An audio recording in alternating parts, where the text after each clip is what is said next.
Hello everyone, welcome to DChem channel. Today we will discuss about 12th chemistry and chapter number 1 discuss કરતા હતા. એમાં રાઉલ્ટ્સ લો discuss કરવાનો છે અથવા પ્રવાહી દ્રાવણમાં બાષ્પ દબાણ. જનરલી રાઉલ્ટ લો એક બંધ પાત્રમાં બે પ્રવાહી એટલે કે એક દ્રાવ્ય અને એક દ્રાવક બંને લેવામાં આવે. એક પાત્ર બંધ પાત્ર લેવામાં આવે તો આ એક બંધ પાત્ર છે.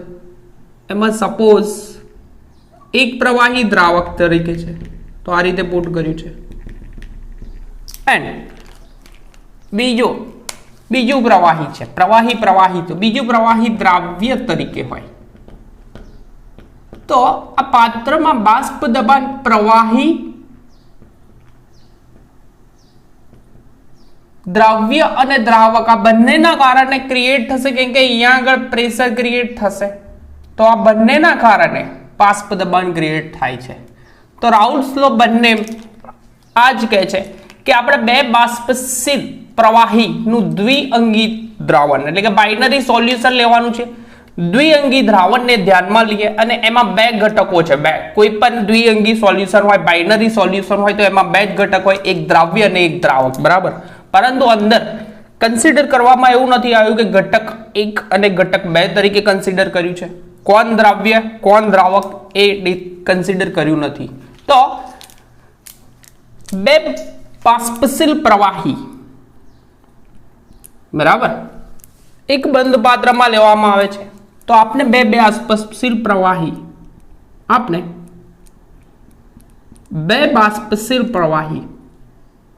બંને બાષ્પશીલ છે, બરાબર, બંને વેપર પ્રેશર ક્રિએટ કરશે તો બાષ્પશીલ પ્રવાહી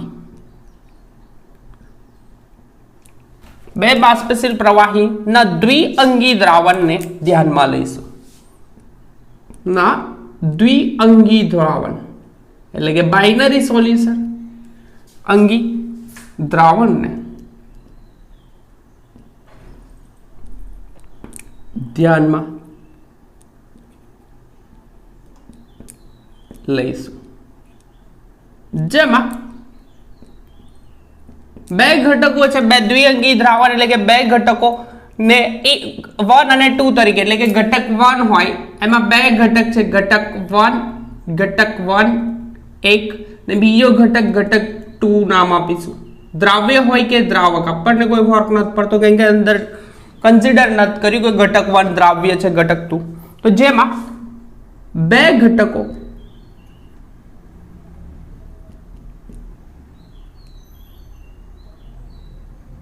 ધરાવે ઘટક 1 અને 2 છે. બે ઘટકો ધરાવે છે. હવે જો આ બંધ પાત્રમાં લઈએ તો બંને ઘટકોનું બાષ્પીભવન પામે છે. બાષ્પીભવન થાય, વેપર પ્રેશર ક્રિએટ કરે છે અને બાષ્પ કલામાં આ બંને પ્રવાહી કલા વચ્ચે શું હશે? સંતુલન સ્થપાયેલું હશે. જો બંધ પાત્રમાં લઈએ એટલે કે આમાંથી આ જે સોલ્યુશન ક્રિએટ થયું એમાંથી ગેસમાંથી જવાનો વેગ, બરાબર, અને ગેસમાંથી પાછું પ્રવાહીમાં ક્રિએટ થવાનો વેગ એકદમ સમાન હશે. એટલે કે આ જે સોલ્યુશન જે બન્યું ઘટક 1 અને ઘટક 2 ધરાવતું પ્રવાહી, બરાબર, પ્રવાહી ધરાવતું દ્રાવણ જે ક્રિએટ થયું એમાં આ બંને ઘટકો કેવા છે? બાષ્પશીલ છે એટલે કે બંને પ્રેશર ક્રિએટ કરશે બંધ પ્રણાલીમાં. તો થશે કે જો બંધ પાત્રમાં લઈએ તો આ બંને પ્રવાહી જો બંધ પાત્રમાં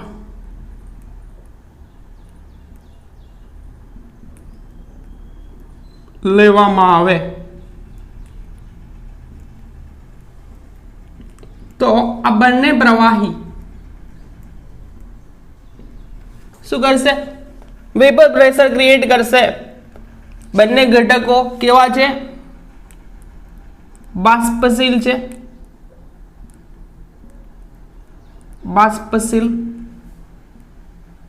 છે. તેથી તેઓનું બાષ્પ કલામાં બાષ્પ કલા એટલે કે બાષ્પ અવસ્થામાં આ બંને શું થશે? બાષ્પ કલા અને બીજી હશે આપણે પ્રવાહી કલા એટલે કે આ પ્રવાહી અવસ્થા અને બાષ્પ અવસ્થા વચ્ચે શું હશે? સંતુલન સ્થપાયેલું હશે.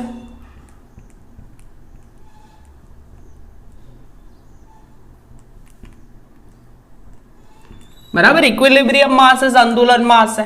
હવે આ બાષ્પ દબાણ, ટોટલ બાષ્પ દબાણ એટલે કે જો ઘટક 1 દ્વારા ક્રિએટ થતું બાષ્પ દબાણ P1 હોય અને ઘટક ઘટક 2 દ્વારા ક્રિએટ થતું બાષ્પ દબાણ P2 હોય અને ટોટલ બાષ્પ દબાણ કરીએ તો P ટોટલ વડે દર્શાવીએ અને ઘટક 1 ના મોલ અંશ જો ઘટક 1 વડે ક્રિએટ થતું બાષ્પ દબાણ P1 હોય ઘટક 1 વડે, ઘટક 2 વડે ક્રિએટ થતું બાષ્પ દબાણ P2 હોય અને એના મોલ અંશ અનુક્રમે P1 હોય તો એને x1 મોલ અંશ વડે દર્શાવીશું અને x2 મોલ અંશ વડે દર્શાવીશું. બરાબર, અને આ સિસ્ટમમાં ક્રિએટ થતું બાષ્પ દબાણ જેને P ટોટલ વડે દર્શાવીશું. બરાબર, કારણ કે P1 P ટોટલ થશે P1 P2 થવાનું છે. એકદમ સિમ્પલ વસ્તુ છે. તો આપણે દર્શાવીએ.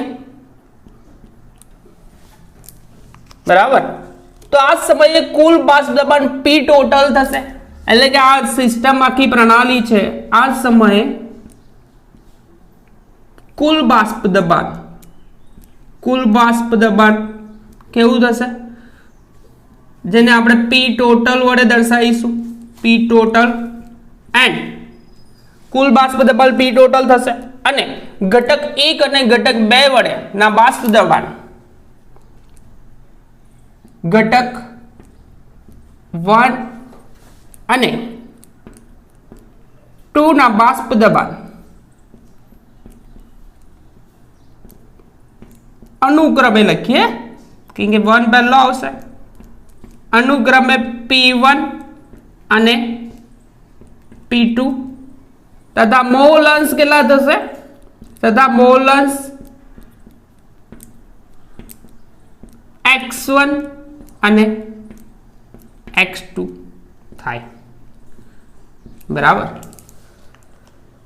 તો આટલું થશે. અને આ પ્રકારની જ્યારે સિસ્ટમ બને તે વખતે રાઉલ્ટ નામના વૈજ્ઞાનિકે, રાઉલ્ટ નામના રસાયણશાસ્ત્રીએ તેમની વચ્ચે જથ્થાત્મક સંબંધ તારવ્યો એટલે કે P ટોટલ x1 x2 બરાબર P1 અને P2 આ બધા વચ્ચે જથ્થાત્મક સંબંધ તારવ્યો. ઈસવીસન 1886 માં ફ્રેન્ચ રસાયણશાસ્ત્રી એમને આ બાષ્પ દબાણ અને તેના મોલ અંશ વચ્ચે એક જથ્થાત્મક સંબંધ તારવ્યો જેને રાઉલ્ટનો નિયમ કહેવામાં આવે છે કે જ્યારે બે બાષ્પશીલ પ્રવાહીને દ્વિઅંગી દ્રાવણમાં બે બાષ્પશીલ પ્રવાહીને બંધ પ્રણાલીમાં મિશ્ર કરવામાં આવે તો તેમાં આ બંધ પ્રણાલીમાં થતું ટોટલ કુલ બાષ્પ દબાણ વચ્ચેનો સંબંધ ફ્રેન્ચ વૈજ્ઞાનિક કોણ હતા? આપણા રાઉલ્ટભાઈએ દર્શાવ્યો જેને રાઉલ્ટનો નિયમ કહેવામાં આવે છે. એ નિયમ કંઈક આ રીતે હતો કે દ્રાવણમાં રહેલા દરેક ઘટકનું આંશિક બાષ્પ દબાણ એ તેના મોલ અંશને સમપ્રમાણ હોય છે એટલે કે જેટલા મોલ અંશ તેટલું બાષ્પ દબાણ. બરાબર, તો ફ્રેન્ચ રસાયણશાસ્ત્રી કોણ હતા? આપણા રાઉલ્ટ. ફ્રેન્ચ રસાયણશાસ્ત્રી રાઉલ્ટે ઈસવીસન 1886 માં ફ્રેન્ચ રસાયણશાસ્ત્રી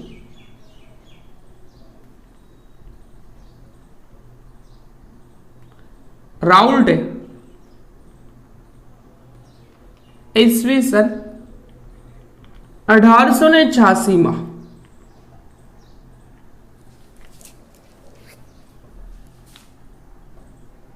તેમની વચ્ચે એટલે કે P1 P2 અને P ટોટલ અને મોલ અંશ વચ્ચે એટલે બાષ્પ દબાણ અને તેમની વચ્ચે જથ્થાત્મક સંબંધ તારવ્યો, જેને રાઉલ્ટનો નિયમ કહેવામાં આવે છે. રાઉલ્ટનો નિયમ કહે છે. તો રાઉલ્ટનો નિયમ કઈક આ રીતના હતો કે દ્રાવણમાં રહેલા દરેક ઘટકનું આંશિક બાષ્પ દબાણ તેના મોલ અંશને સમપ્રમાણમાં હોય છે. રૂલ કઈક આવો હતો કે દ્રાવણમાં રહેલ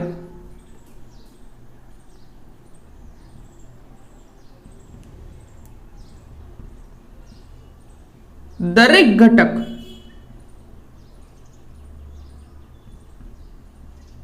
નું બાષ્પ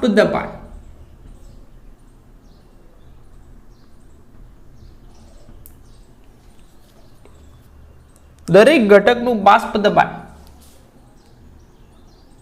દ્રાવણમાં રહેલ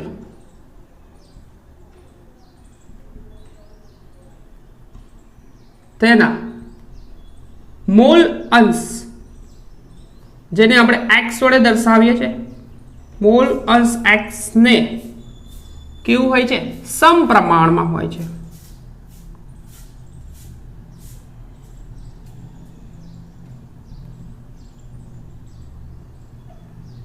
રાઉલ્ટનો નિયમ એકદમ સિમ્પલ હતો કે દ્રાવણમાં રહેલા દરેક ઘટકનું બાષ્પ દબાણ દ્રાવણમાં રહેલા તેના મોલ અંશને સમપ્રમાણમાં હોય છે. મોલ અંશને સમપ્રમાણમાં હોય એટલે કે ઘટક 1 માટે આપણે લખીએ તો ઘટક 1 નું બાષ્પ દબાણ લખીએ તો ઘટક 1 માટે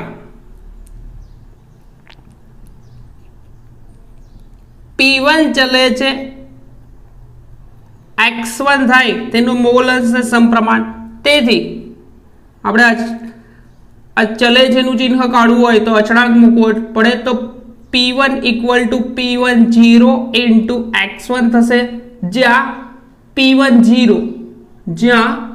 P10 જે છે તે શુદ્ધ ઘટક 1 નું, એટલે એકદમ શુદ્ધ અવસ્થામાં હોય, શુદ્ધ ઘટક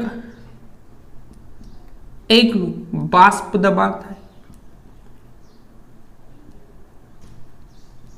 બરાબર. એવી જ રીતે ઘટક 2 માટે પણ લખી શકાય. તો આ સાઈડ રફ કરું કે દ્રાવણમાં રહેલા દરેક ઘટકનું બાષ્પ દબાણ તેના મોલ અંશને, એટલે કે દ્રાવણમાં રહેલા તેના મોલ અંશને સમપ્રમાણ હોય.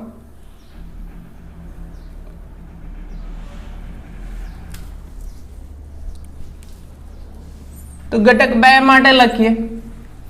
બરાબર. તો બાષ્પ દબાણ કેટલું ક્રિએટ કરશે બંધ પ્રણાલીમાં તેની વાત કરીએ તો તેના મોલ અંશને સમપ્રમાણમાં હશે અકોર્ડિંગ ટુ રાઉલ્ટ લો. તો ઘટક 2 નું બાષ્પ દબાણ પણ એ પ્રકારે જ થશે. બરાબર. તો ઘટક 2 માટે લખીએ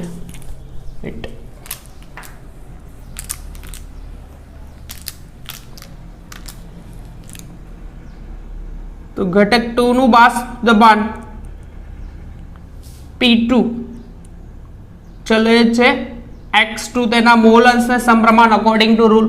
તો P2 ઇક્વલ ટુ શું થશે? P20 into x2, જે P20 જે છે એ શુદ્ધ ઘટક 2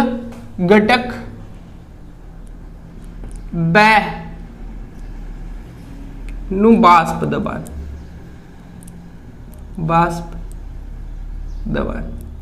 પરંતુ આપણે તો ટોટલ બાષ્પ દબાણ શોધવું છે. બરાબર. તો ડાલ્ટનનો આંશિક દબાણના નિયમ અનુસાર પાત્રમાં એટલે કે દ્રાવણ કલાનું કુલ બાષ્પ દબાણ P ટોટલ એ બંને ઘટકોના બાષ્પ દબાણના સરવાળા બરાબર થાય. એટલે કે આને નંબર 1 આપું મેં, ઇક્વેશન નંબર 1 અને 2 આપું. તો ડાલ્ટનનો આંશિક દબાણનો નિયમ કે બંધ પ્રણાલી હોય તો ટોટલ બાષ્પ દબાણ બંને ઘટકોના સરવાળા બરાબર થશે. તો ડાલ્ટનના આંશિક દબાણના નિયમ અનુસાર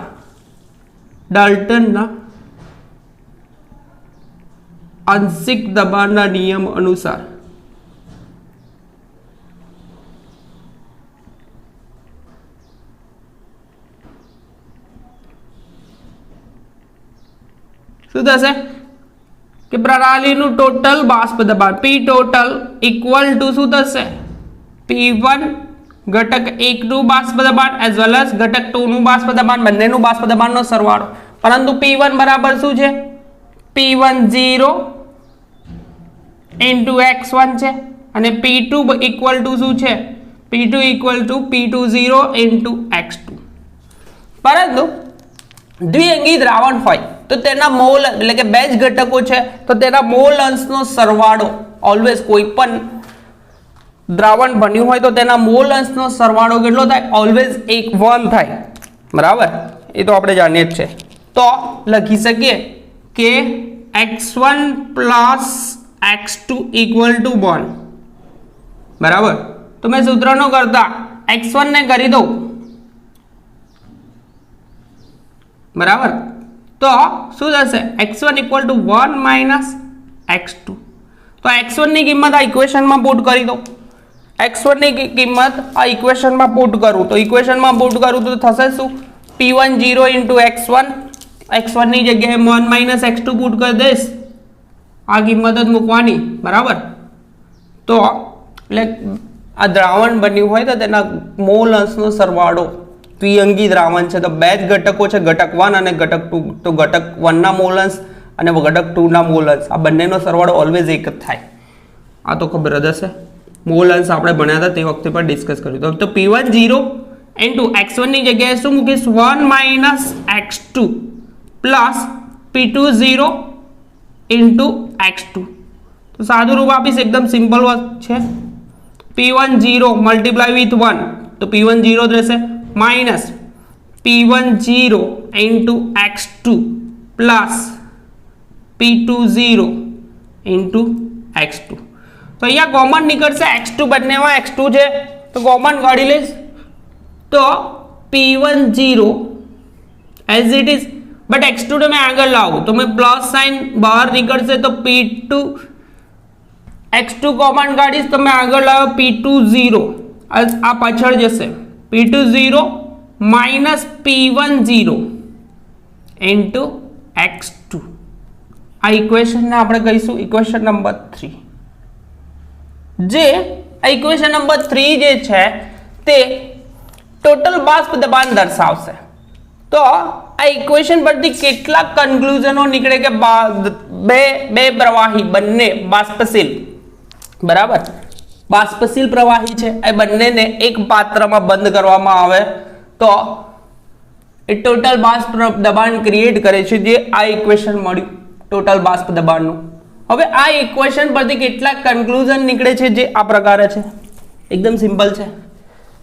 બરાબર, તેના તારણો સમીકરણ 3 પરથી તારણો જે નીકળે છે તે લખીએ.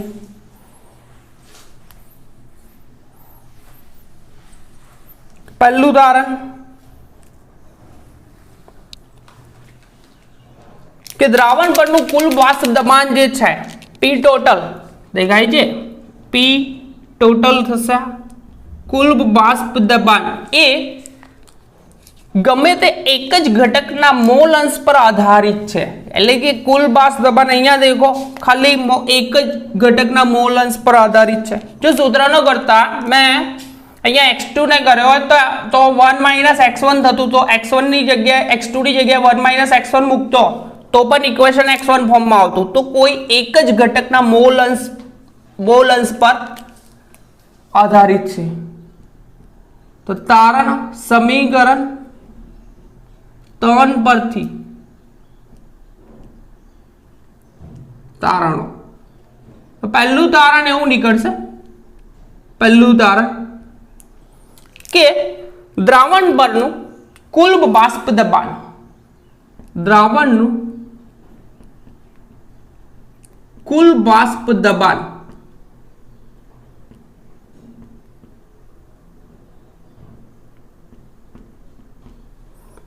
જે કોઈ એક જ ઘટક, બરાબર, ગમે તે કા તો જે કોઈ ગમે તે એક જ ઘટકના મોલ અંશ પર આધારિત છે, એટલે કે એક જ ઘટકના મોલ અંશ પર આધારિત છે, બરાબર.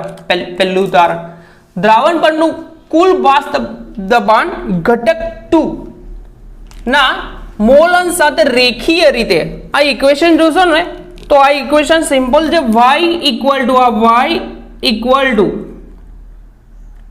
કેવું છે equation, y equal to mx plus c જેવું છે, એટલે કે રેખીય રહેશે. તો દ્રાવણનું કુલ બાષ્પ દબાણ એ ઘટક 2 ના મોલ અંશ સાથે રેખીય રીતે ચલિત થાય છે, એટલે કે બદલાય છે. કેમ કે અહીંયા જો ચલ તરીકે ઘટક 2 જ છે, એટલા માટે રેખીય રીતે બદલાય છે, પરંતુ એક જ ઘટક પર આધારિત દ્રાવણનું પરનું કુલ બાષ્પ દબાણ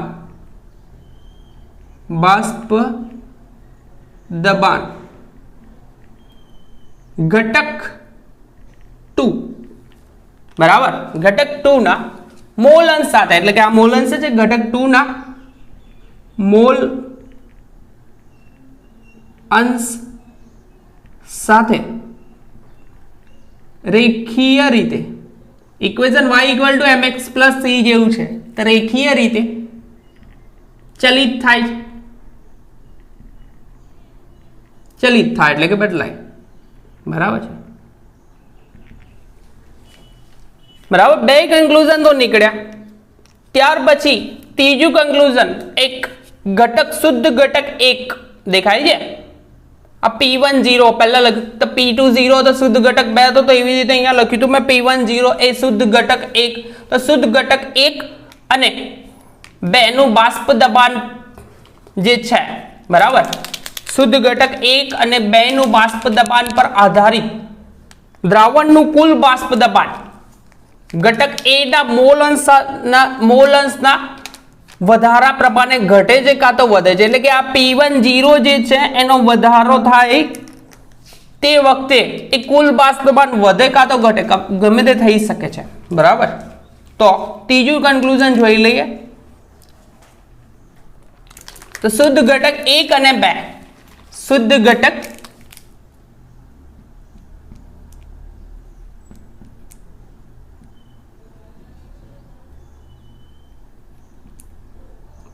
એક અને 2, એટલે કે P1 0 અને P2 0 ની વાત ચાલે છે, બરાબર. બાષ્પ દબાણ પર આધારિત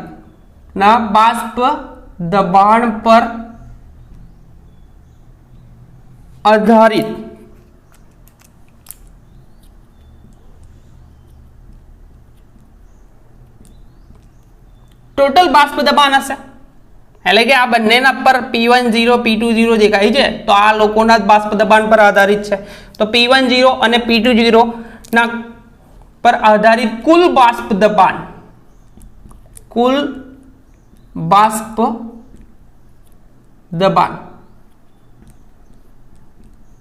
ઘટક 1 ના બાષ્પ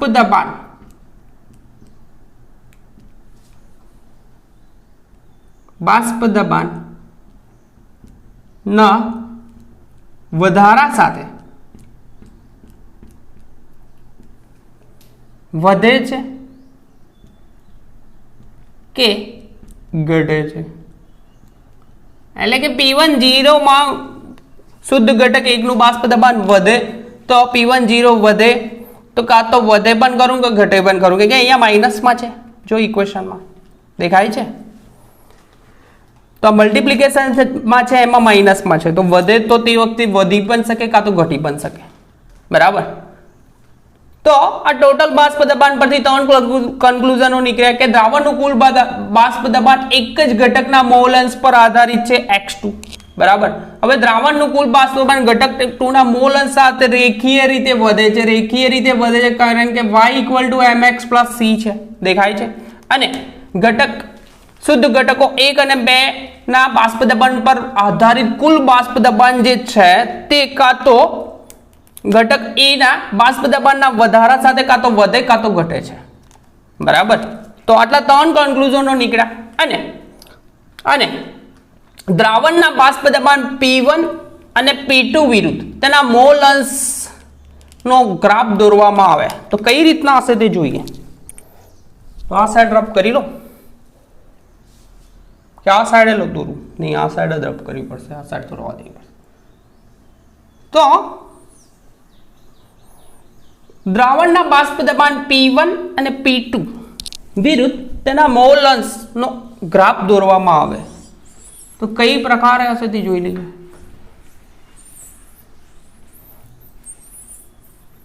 વેટ,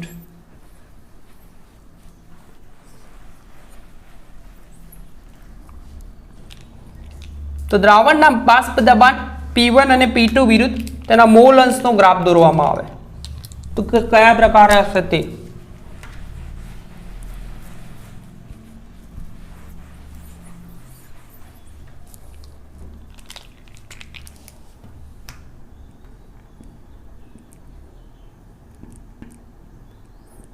દ્રાવણના બાષ્પ દબાણ એટલે કે ઘટકના બાષ્પ દબાણ છે P1 અને P2 વિરુદ્ધ તેના મોલ અંશ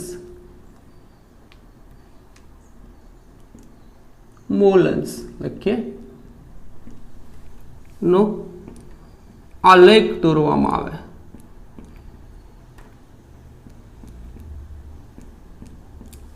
દોરતા કંઈક આ પ્રકારનો મળશે કે બાષ્પ દબાણ વિરુદ્ધ તેના મોલ અંશનો ગ્રાફ દોરવાનો છે.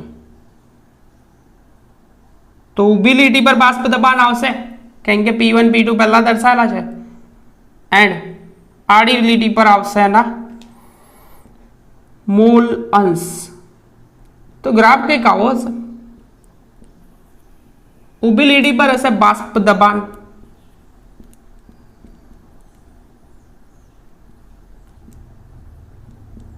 અને અહીંયા હશે મોલ અંશ, બરાબર. હવે બાષ્પ દબાણની વાત કરીએ તો શરૂઆતમાં ઘટક 1 નું બાષ્પ દબાણ અહીંયા x1 એટલે કે મહત્તમ હોય અને અહીંયા એકદમ હોય જ નહીં એટલે કે 0 હોય એ પરિસ્થિતિમાં. એન્ડ બીજી વસ્તુ અહીંયા x2 ઇક્વલ ટુ 0 અને x2 ઇક્વલ ટુ અહીંયા 1 હોય એટલે કે x2 નું પ્રમાણ 1 હોય કારણ કે ટોટલ મોલ અંશ આપણે કર્યા હતા x1 plus x2 equal to 1, બરાબર. તો જેમ જેમ x1 નું પ્રમાણ અહીંયા x1 નું પ્રમાણ કેટલું છે 1 જેટલું છે, તો અને x2 નું પ્રમાણ 0 છે, તો x1 નું પ્રમાણ જે છે અહીંયા મહત્તમ હોય તો તેના શુદ્ધ ઘટકનું બાષ્પ દબાણ સપોઝ P1 0 હોય, બરાબર. કેટલું હોય P1 0 એટલે કે અહીંયાથી 0 થી ચાલુ કરીએ તો સપોઝ થાય એમ કે આ ઘટક 1 છે તો 0 છે તો એ વખતે એનું મૂલ્ય કેટલું હશે, ઘટક 1 હોય નહીં તો 0 હશે, પણ જેમ જેમ વધતું જશે, બરાબર, જેમ જેમ વધતું જશે તો એમ તેમ આનું ગ્રાફ કંઈક આ રીતના હશે. આમ જેમ જેમ વધશે મોલની સંખ્યા તેમ તેમ વધશે. એવી જ રીતે x2 નું મૂલ્ય અહીંયા 0 છે, પરંતુ જેમ જેમ x2 ઘટક 2 નું મૂલ્ય વધશે તેમ આ રીતનો ગ્રાફ મળશે સીધી લીટીનો, બરાબર ભાઈ, આમ ગ્રાફ મળશે.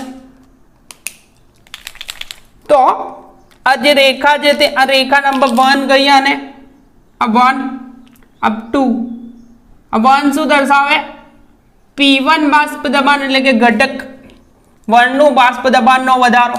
આ રેખા 2 જે છે તે શું દર્શાવશે P2, શું દર્શાવશે P2 એટલે કે ઘટક 2 નું બાષ્પ દબાણ, અને મહત્તમ મૂલ્ય હોય તો આ P2 નું મૂલ્ય P20 શુદ્ધ સ્વરૂપમાં હોય તે વખતે. એન્ડ ટોટલ બાષ્પ દબાણ શોધવું હોય તો શું થશે P1 અને P2 આ બંને જે છે તેનો સરવાળો P ટોટલ કંઈક આ રીતની રેખા મળશે. દેખાય છે આ પોઈન્ટ, આમ કરી દઈએ છે તો આ મળશે પી ટોટલ, એકદમ સિમ્પલ છે, equal to P1 plus P2, જેને 3 વડે દર્શાવવામાં આવેલી છે. તો વર્ડિંગમાં દર્શાવેલી લખવામાં આવશે કે P1 રેખા એ ઘટક 1 નું બાષ્પ દબાણ દર્શાવે, બરાબર, અને P2 રેખા ઘટક 2 નું બાષ્પ દબાણ દર્શાવશે, અને રેખા નંબર 3 જે ટોટલ બાષ્પ દબાણ દર્શાવશે. આ બાષ્પ દબાણ છે ઉપર જતા વધે અને આ સાઈડે x2 ના મોલન્સનો વધારો થશે, બરાબર. તો આ ગ્રાફ પરથી જે કન્ક્લુઝન તો નીકળી ગયા છે, બટ ગ્રાફ પર જે દર્શાવેલું છે રેખા 1 2 3 એ દર્શાવી દઈએ, બરાબર, અને ટોટલ બાષ્પ દબાણ શોધવા માટેનું સૂત્ર આપણે કન્ક્લુડ કરીએ.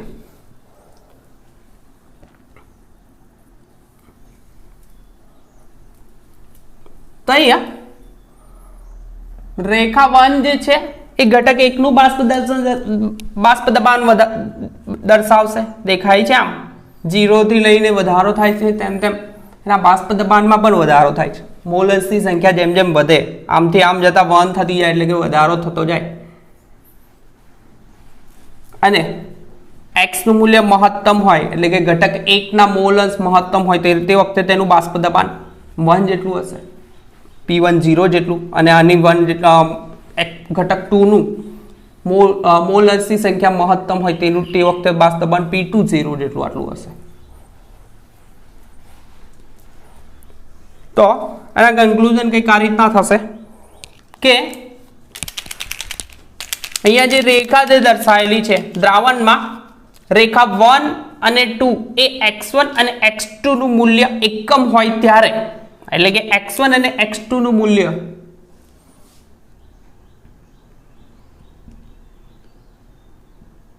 રેખાઓ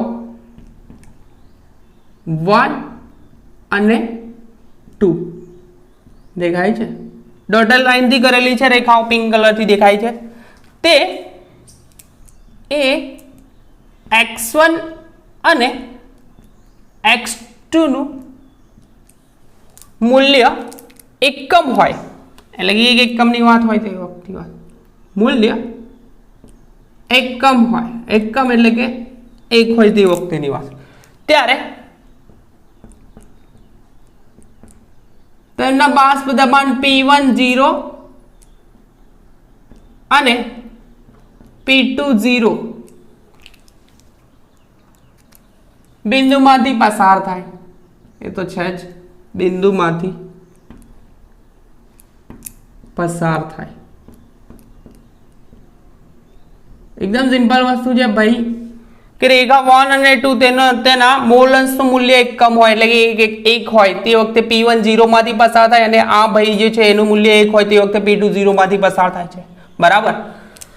ઉપરાંત P ટોટલ વિરુદ્ધ x2 નો આલેખ જે છે રેખા 3 વડે દર્શાવેલો છે, આ દેખાય છે, P ટોટલ વિરુદ્ધ x2 નો આલેખ, એટલે કે x2 એટલે કે મોલન્સ જે છે તે નો આલેખ શેના વડે દર્શાવેલો છે?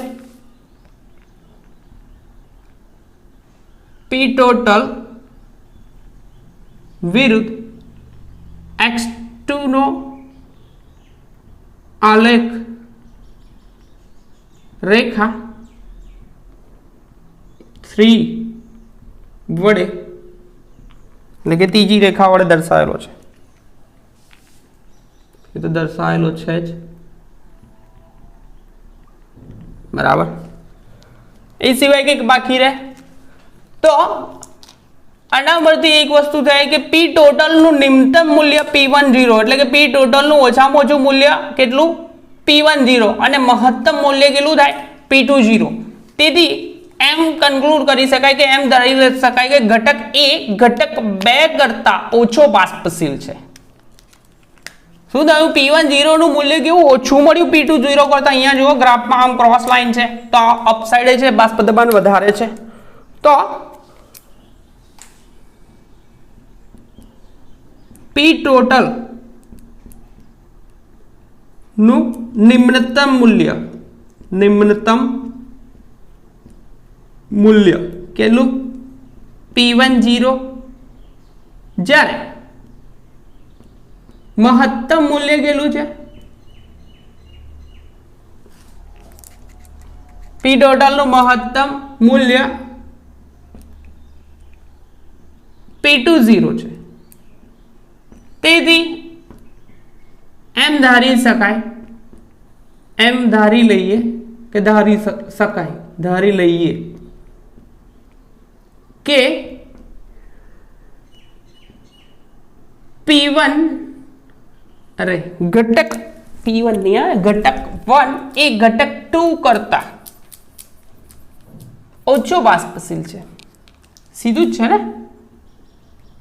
ઘટક 1 એટલે કે બે ઘટકો નાખ્યા, એ પૈકી એક ઘટક ઓછો બાષ્પશીલ, ઘટક 2 કરતા ઓછો બાષ્પશીલ.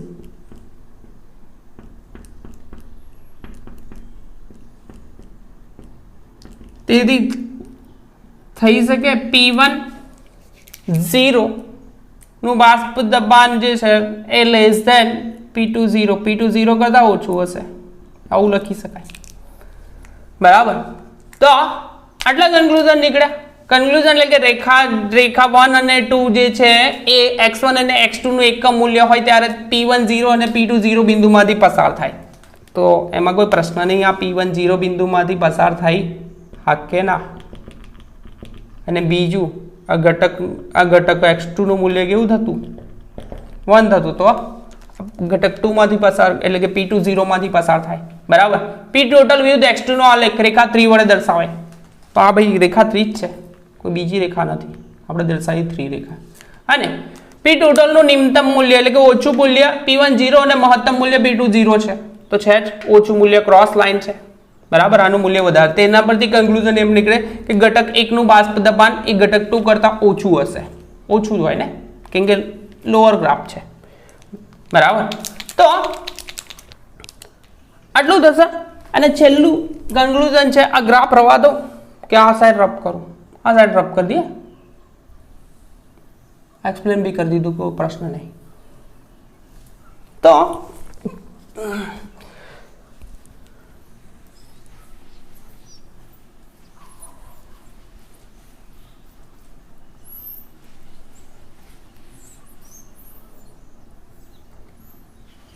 બંધ પાત્રમાં બે ઘટકો, બંને બાષ્પશીલ ઘટકો છે. તો એના આંશિક દબાણ એ તેના ટોટલ બાષ્પ દબાણ પરથી શોધી શકાય. આપણે ટોટલ બાષ્પ દબાણ પરથી શોધી શકાય. તો એ શોધવા માટેના ઇક્વેશન છે કે દ્રાવણમાં સંતુલનમાં રહેલી બાષ્પ કલાનું સંઘટન, દ્રાવણમાં સંતુલને રહેલ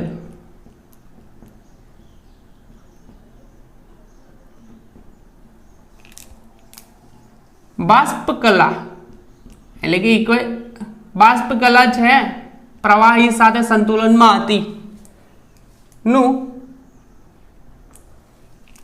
સંઘટન એટલે કે ઘટક સંઘટન એટલે કે ઘટક 1 અને 2 કેટલા પ્રમાણમાં છે. તો ઘટકોના આંશિક દબાણ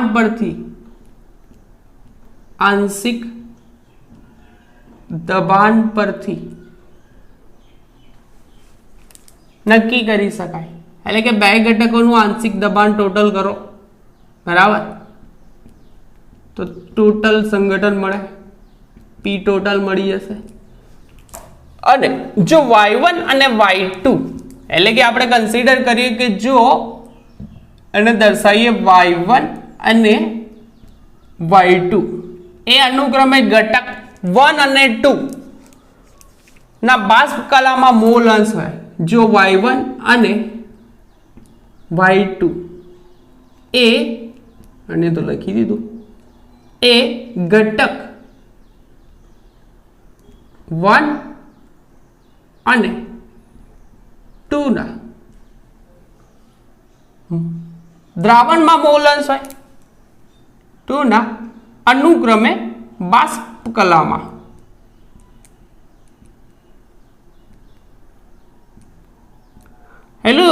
x1 અને x2 હતા તે શું હતા? દ્રાવણમાં મોલન્સ હતા, પરંતુ આ બાષ્પ કલામાં છે એટલે કે બાષ્પ કલામાં મોલન્સ હોય, બરાબર, મોલન્સ છે. તો ડાલ્ટનના આંશિક દબાણના નિયમ પ્રમાણે, તો ડાલ્ટનના, કેમ કે આ દ્રાવણમાં રહેલા ઘટકોની સાંદ્રતા દર્શાવવા માટે મોલન્સ ફોર્મમાં એટલે કે બાષ્પ કલામાં પણ જાય છે, પણ x1 અને x2 ફોર્મમાં દર્શાવીએ. તો ડાલ્ટનના, અને આ ખાલી બાષ્પ કલાના મોલન્સ, આંશિક દબાણના નિયમ અનુસાર, આંશિક દબાણના નિયમ પ્રમાણે બાષ્પ દબાણ ફાઇન્ડ આઉટ કરવું હોય તો ઘટક 1 નું બાષ્પ દબાણ, ઘટક 1 નું બાષ્પ દબાણ શોધવું હોય તો શું થશે?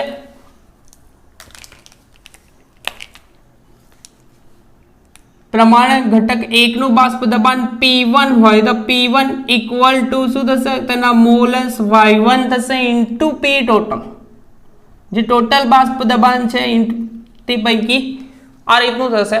અને ઘટક 2 નું મોલન્સ ફાઇન્ડ કરવા હોય તો Y2 ઇન્ટુ P ટોટલ થશે. અને સપોઝ I ઘટકો હોય, દ્રાવણમાં રહેલા ઘટકોની સંખ્યા 2 કરતા પણ વધારે હોય તો એ ઘટક I માં ઘટકના મોલન્સ ઇન્ટુ ટોટલ બાષ્પ દબાણ આપણે જે ફાઇન્ડ આઉટ કરીશું તે ફાઇન્ડ આઉટ એટલે કે ઇક્વેશન આવ્યું હતું કંઈક P ટોટલ કેવું હતું? P ટોટલ ઇક્વલ ટુ શું હતું? P10 plus P20 minus P10 into x2 આવું હતું, બરાબર. તો આ બાષ્પ દબાણ જે છે એની વેલ્યુ પુટ કરવાની, તો આ એક વેલ્યુ મળશે P ટોટલની અને Y1 એના મોલન્સ. તો આ તો રાઉલ્ટનો નિયમ એકદમ સિમ્પલ, કે રાઉલ્ટનો નિયમ શું હતો કે બે ઘટકો છે બંને બાષ્પશીલ છે તો સિસ્ટમમાં બંને બાષ્પ દબાણ ક્રિએટ કરશે. તો રાઉલ્ટભાઈએ નિયમ આપી દીધો શું કે દ્રાવણમાં રહેલા દરેક ઘટકનું બાષ્પ દબાણ તેના મોલ અંશના સમપ્રમાણમાં હોય છે. તેના પરથી આપણે ઇક્વેશન ફાઇન્ડ આઉટ કર્યા. P1 ચલે છે x1 એટલે કે P1 = P10 * x1, P2 ચલે છે x2 તો P20 * P2 = P20 * x2. આ બંનેનો સરવાળો કરીશું તો આ ઇક્વેશન મળશે. આ ઇક્વેશન પરથી કન્ક્લુઝન નીકળે કે એક જ ઘટક ખાલી x2 ના મોલ અંશ પર આધાર રાખે છે, બરાબર, કે દ્રાવણ નું કુલ બાષ્પ દબાણ એક જ ઘટકના મોલ અંશ પર આધાર રાખે છે. એક કન્ક્લુઝન એવું હતું. બીજું કન્ક્લુઝન એવું હતું કે એ કુલ બાષ્પ દબાણ એક જ ઘટક 2 બીજો ઘટક છે એના મોલ અંશ સાથે રેખીય રીતે ચલિત થાય છે. કેમ કે ઇક્વેશન આવું છે કે y = mx એટલે કે આ mx છે અને આ c, mx + c જેવું છે.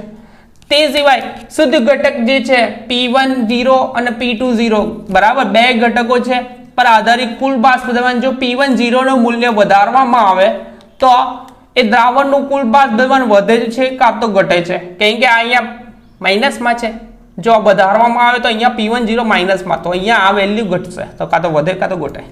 એ પરથી રેખા 1 એ P10 નું બાષ્પ દબાણ રેખા 1 P10 ઘટક 1 નું બાષ્પ દબાણ દર્શાવે, રેખા 2 જે છે તો ઘટક 2 નું બાષ્પ દબાણ અને 3 છે ટોટલ બાષ્પ દબાણ. અને દ્રાવણમાં રહેલી P ટોટલ જે છે તેનું નિમ્નતમ મૂલ્ય P10 દર્શાવે અને P20 મહત્તમ મૂલ્ય દર્શાવે. તેના પરથી P1 < P2 આપણે કન્ક્લુડ કર્યું હતું. અને દ્રાવણમાં સંતુલનમાં રહેલ બાષ્પ કલાના સંઘટન એટલે કે બાષ્પ કલાનું સંઘટન શોધવું હોય તો તેના આંશિક દબાણ પરથી નક્કી કરી શકાય. તો આંશિક દબાણ પરથી એટલે કે બે ઘટકો હોય, બરાબર, એ ઘટકો પૈકી એમના મોલ અંશ y1 અને y2 સપોઝ છે તો એ બહીને ટોટલ બાષ્પ દબાણ સાથે મલ્ટીપ્લાય કરીને એ ઘટકોનું સંઘટન શોધી શકાય છે. અને I ઘટકો હોય એટલે કે કોઈ પણ 3 હોય 4 હોય બધા ઘટકો બાષ્પશીલ હોય તો આ ઇક્વેશન લાગુ પડશે. તો નેક્સ્ટ લેક્ચરમાં મળ્યા, બરાબર. પ્રવાહી દ્રાવણ આપણે જોયું, એમાં એના પછીનો લેક્ચરમાં આપણે પ્રવાહી દ્રાવણમાં ઘન દ્રાવ્ય નાખીશું. એમાં એક બાષ્પશીલ હશે, એક અબાષ્પશીલ. તેના માટે રાઉલ્ટનો નિયમ જોવાનો છે.